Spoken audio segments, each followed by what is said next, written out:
उसमें time table कैसा होना चाहिए और एक्चुअली टाइम टेबल आपको कैसे हेल्प करेगा, आज इसके बारे में हम लोग डिस्कशन करेंगे। सो चलिए गाइस, शुरू करें सेशन को। Is everything fine? Am I audible right now? क्या मुझे सुन पा रहे हैं? बहुत बढ़िया बात है।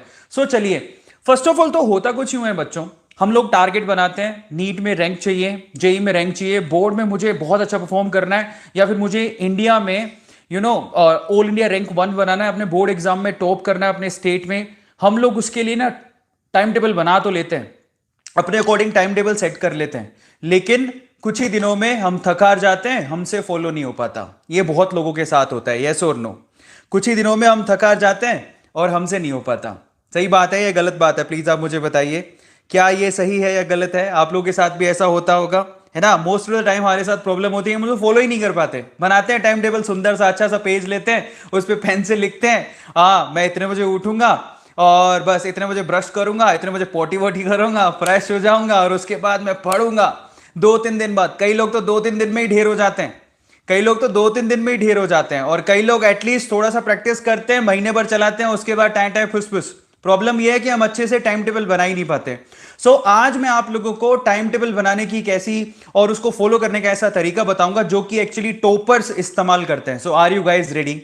Are you guys ready? So आप बहुत ध्यान से सुनिएगा। इसके लिए आप लोग क्या करना है, अभी के अभी आप सब लोग कॉपी और पेन लेके बैठ जाओ, क्योंकि मैं जो चीजें आप लोगों को बताऊंगा वो आपको नोट डाउन करनी है।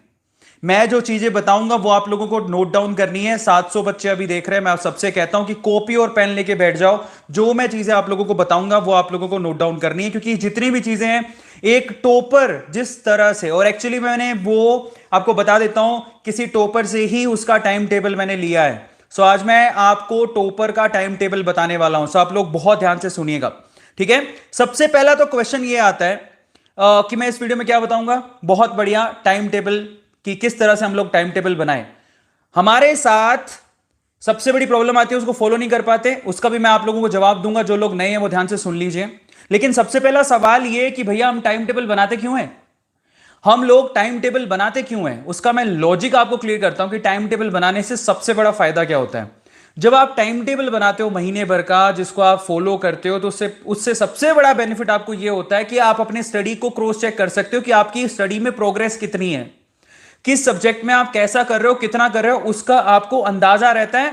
और एक्चुअली एक बायोलॉजिकल एक साइकिल बन जाती है, एक आपके माइंड भी प्रिपेयर होने लगता है कि मुझे इस साइकिल के साथ चलना है, जिससे वो क्या करता है कि धीरे धीरे, जैसे आप एक पर्टिकुलर टाइम पे सिर्फ फिजिक्स पढ़ रहे हो, एक पर्टिकुलर टाइम पे सिर्फ केमिस्ट्री पढ़ रहे हो, एक पर्टिकुलर टाइम पे सिर्फ बायो पढ़ रहे हो या केमिस्ट्री पढ़ रहे हो या फिर मैथ पढ़ रहे हो, तो माइंड को आदत हो जाती है, उसी पर्टिकुलर टाइम पे जाग जाता है और उसके कॉन्सेप्ट आपके दिमाग में आने लगते हैं। इसीलिए मैं आपसे कह रहा हूं कि एक पर्टिकुलर टाइम पे आप लोगों को टाइम टेबल को फॉलो करते हुए स्टडी करनी चाहिए, जिससे आपका माइंड, आपकी फिजिक आपको सपोर्ट करे, और ये बहुत ज्यादा इंपॉर्टेंट है। क्लियर हो गया? इसलिए हमें अपनी स्टडी को क्रॉस चेक करने के लिए कि हमने पढ़ाई की तो हमारे पढ़ाई का लेवल क्या है, हम किस लेवल तक पहुंच चुके हैं, कौन से सब्जेक्ट में, हमें अंदाजा होना चाहिए अपनी प्रोग्रेस का। समझ में आता है? हमें अंदाजा होना चाहिए अपनी प्रोग्रेस का। इसीलिए टाइम टेबल बनाना बहुत ज्यादा